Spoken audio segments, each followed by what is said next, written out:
екінші дұғаны қабыл болған тыюы мүмкін болған нәрсе бұл ішу, жеуі, киетін киімі арам болуда. Пайғамбарымыз саллаллаху алейхи ва саллям Муслим риуаят еткен хадисте айтады. Ар-ражул ютилу сафар дейді. Бір жігіт бар дейді. Ұзақ сапарға шықты. Негізі ұзақ сапардағы адамның дұғасы қабыл болу керек. Сапардағы адамның дұғасы қабыл болу керек. Бірінші себебі бар оның дұға қабыл болатын. Ұзақ сапарда жүр. Аш'ат дейді. Ағбар дейді. Шаштары әбіржеген, денесіне шаң тозаң басқан. Яғни әбіржеген халде. Әбіржеген адамның, қиналған адамның дұғасы қабыл болу керек. Екінші себебі бар. Ямудду ядайхи иля-сама, қолын көкке жаяды. Қолын көкке жайған адамның Аллах субханаху ва тағала дұғасын қабыл етпей қайтаруға ұялады деген пайғамбарымыз саллаллаху алейхи ва саллям. Үшінші себебі бар, дұғасы қабыл болатын, Я Рабб, Я Рабб. Екі рет, Я Раббым деп айтады дейді. Төртінші себебі бар. Яғни бір адамда төрт себебі тұрда оның дұғасы қабыл болады.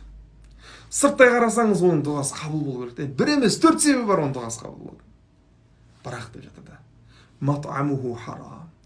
Жегені арам дейді. Ва машрабуху харам. Ішкені харам дейді. Ва гузия бил харам. Гузия бил харам. Және хараммен қоректендірген. Мына денесін хараммен қоректендірген. Қараш. Ва малбасуху харам. Кигені харам. Мына киген киімін харам ақшаға алып киген. Пара алып біреудің ұрлап алған. Сол сияқты харам ақшаға алып киген. Фәәнна юстаджабу лидалик дейді. Оның дұғасы қалай қабыл болады осыдан кейін дейді пайғамбар саллаллаху алейхи ва саллям. Оның дұғасын қабыл болатын төрт себеп болып тұр. Соның өзінде пайғамбарымыз саллаллаху алейхи ва саллям оның дұғасын қалай қабыл болады Алла тағала айтты. Қалай қабыл болады дейді. Сондықтан да дұғамыз қабыл болсын десек, міне осы екі нәрседен. Осы екі нәрсеге мұқият болуымыз керек. Біріншісі парыз құлшылықтарға бекем болайық. Екіншісі харам нәрселерге жоламайық. Басқа бір хадисте пайғамбарымыз саллаллаху алейхи ва саллям Табарани риуаят еткен хадисте алтиб мат'амак такун мужабат дауа дейді. Яғни көркем нәрсе же, адал нәрсе же, сонда сенің дұғаң қабыл болады.